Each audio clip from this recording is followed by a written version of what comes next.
بسم اللہ الرحمن الرحیم۔ السلام علیکم ورحمۃ اللہ وبرکاتہ۔ محترم ناظرین کرام، کبھی آپ نے اس بات کی طرف غور کیا ہے کہ ہم بعض اوقات سب کچھ پا لینے کے باوجود بھی افسردہ اور پریشان کیوں رہتے ہیں؟ ہمارے پاس گھر ہوتا ہے، روزگار ہے، عزت بھی ہے، مگر دل ہے کہ خالی، بوجھل اور بے چین رہتے ہیں۔ ناظرین محترم، آج کی اس روحانیت سے بھری ویڈیو میں ہم اس بات کا تعین کریں گے کہ اس ناسمجھ دل کو ان پریشانیوں سے کیسے نکالیں۔ آخر دل کو خوش رکھنے کا راز کیا ہے؟ آج ہم اس راستے کی تلاش کریں گے جو دل کو حقیقی راحت دیتا ہے، وہ سکون جو لمحاتی نہیں بلکہ دائمی ہو۔ مجھے امید ہے کہ انشاءاللہ یہ الفاظ آپ کی اندرونی دنیا بدل دیں گے۔ بس غور و فکر کے ساتھ ویڈیو سے جڑے رہیں۔ ناظرین، ایک بزرگ نے کیا ہی خوب بات کہی، انسان اپنے دل کا دشمن خود ہوتا ہے اور علاج دنیا سے ڈھونڈتا ہے۔ ہم سب چاہتے ہیں کہ ہمارا دل خوش رہے، مگر یہ نہیں سوچتے کہ کیا دل کو خوشی چاہیے یا سکون۔ یہ دونوں الگ الگ چیزیں ہیں۔ خوشی وقتی ہوتی ہے، سکون دائمی۔ کبھی رات کے سناٹے میں اپنے دل کی آواز سنی ہے جب سب سو چکے ہوتے ہیں اور صرف آپ ہوتے ہیں اور آپ کا ضمیر؟ وہی لمحہ سچ بولتا ہے کہ آپ واقعی مطمئن ہیں یا سب کچھ پا کر بھی اندر سے ٹوٹے ہوئے۔ ناظرین محترم، حضرت واصف علی واصف ایک ایسا نام ہے جن کی باتوں نے ہزاروں دلوں کو زندگی بخشی۔ وہ فرماتے تھے، دل وہ دریا ہے جسے الفاظ سے نہیں سچائی سے سیراب کیا جا سکتا ہے۔ محترم، آئیے ایک ایک کر کے ان رازوں کی پردہ کشائی کرتے ہیں جن سے آپ کا دل خوشی اور سکون دونوں چیزیں حاصل کر سکے۔ سب سے پہلے سچ کو اپنے جینے کا مقصد بنائیں۔ دل کو خوش رکھنے کا پہلا طریقہ ہے اپنے اندر جھانکنا۔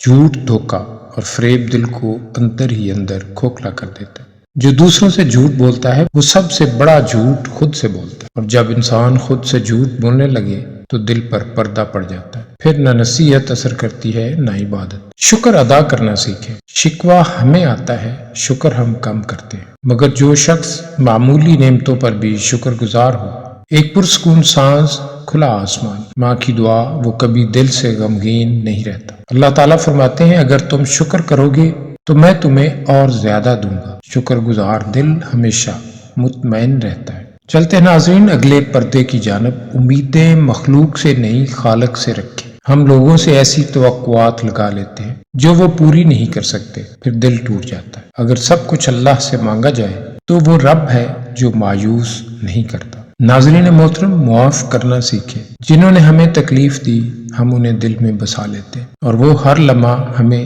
جلاتے رہتے ہیں، مگر معاف کرنا دل کو آزاد کر دیتا ہے۔ اللہ تعالیٰ فرماتے ہیں، اور جو معاف کر دے اور اصلاح کرے اس کا اجر اللہ کے ذمہ ہے۔ معاف کرنا دوسروں کے لیے نہیں، اپنے سکون کے لیے ہوتا ہے۔ ناظرین، دل کو قرآن سے جوڑیں، یہ ہے پانچواں راز۔ قرآن صرف ثواب کے لیے نہیں، یہ دلوں کی شفا ہے۔ اللہ تعالیٰ فرماتے ہیں کہ ہم نے قرآن کو مومنوں کے لیے شفا اور رحمت بنا کر نازل کیا۔ روز تھوڑا وقت قرآن کے ساتھ گزاریں، چاہے ایک آیت ہی کیوں نہ ہو۔ دل خود بخود روشن ہونے لگے گا۔ تنہائی میں اللہ سے بات کرنا سیکھیں۔ جب دل کا بوجھ کسی سے بیان نہ ہو سکے تو سجدے میں گر جائیں، اپنی فریاد رب العالمین کے سامنے رکھیں۔ وہ سننے والا ہے، جاننے والا ہے اور قبول کرنے والا ہے۔ بس ایک سچا سجدہ اور دل ہلکا ہو جاتا ہے۔ دل کو با مقصد مصروف رکھیں۔ خالی دل شیطان کا گھر ہوتا ہے۔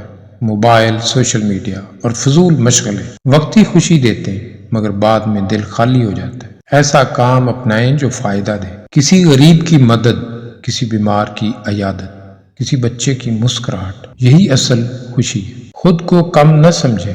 دوسروں کی ظاہری زندگی دیکھ کر خود کو کم تر نہ جانیں۔ ہر مسکراہٹ کے پیچھے دکھ ہوتے ہیں۔ اللہ نے آپ کو جس حال میں پیدا کیا، آپ اسی میں کامل ہیں۔ ناظرین، دکھاوا چھوڑ دیں۔ ہم وہ بننا چاہتے ہیں جو ہم ہیں ہی نہیں۔ یہی دکھاوا دل کو اندر سے کھا جاتا ہے۔ اصل انسان تھوڑا پا کر بھی خوش رہتا ہے، نقلی انسان بہت کچھ پا کر بھی خالی رہتا ہے۔ کامیابی کا معیار اللہ کی رضا کو بنائے۔ ہم خود اپنی کامیابی کا معیار اتنا بلند بنا لیتے ہیں کہ وہاں تک پہنچنا مشکل ہو جاتا ہے، پھر مایوسی جنم لیتی ہے۔ سرکار واصف علی واصف فرماتے ہیں، اصل کامیابی یہ ہے کہ انسان اپنی ہستی کو پہچان لے اور جان لے کہ وہ دنیا میں کسی کام سے آیا ہے، کام کے لیے نہیں آیا۔ جب انسان یہ راز جان لیتا ہے تو دل ہلکا ہو جاتا ہے۔ آخر میں بس اتنا کہوں گا، دل کو خوش رکھنا کوئی دنیاوی ہنر نہیں، یہ ایک حقیقت ہے، اور وہ حقیقت یہ ہے کہ دل اسی وقت مطمئن ہوتا ہے جب وہ اپنے رب سے جڑ جائے۔ جب دنیا کی دوڑ میں بکھرا ہوا دل ایک سجدے میں سمٹ جائے تب سکون پیدا ہوتا ہے۔ اگر آپ کا دل تھکا ہوا ہے، اگر آپ رات کو سکون سے سو نہیں پاتے، تو بس ایک بار سچے دل سے سجدے میں گر کر کہہ دیں، یا اللہ مجھے تو ہی کافی ہے۔ پھر دیکھیں وہ رب جس کے خزانوں میں کمی نہیں، آپ کے دل کو ایسا بھر دے گا کہ آپ حیران رہ جائیں گے۔ اللہ کرے آپ کا دل ہمیشہ خوش رہے، پرسکون رہے اور اپنے رب کے ذکر سے جڑا رہے۔ آمین۔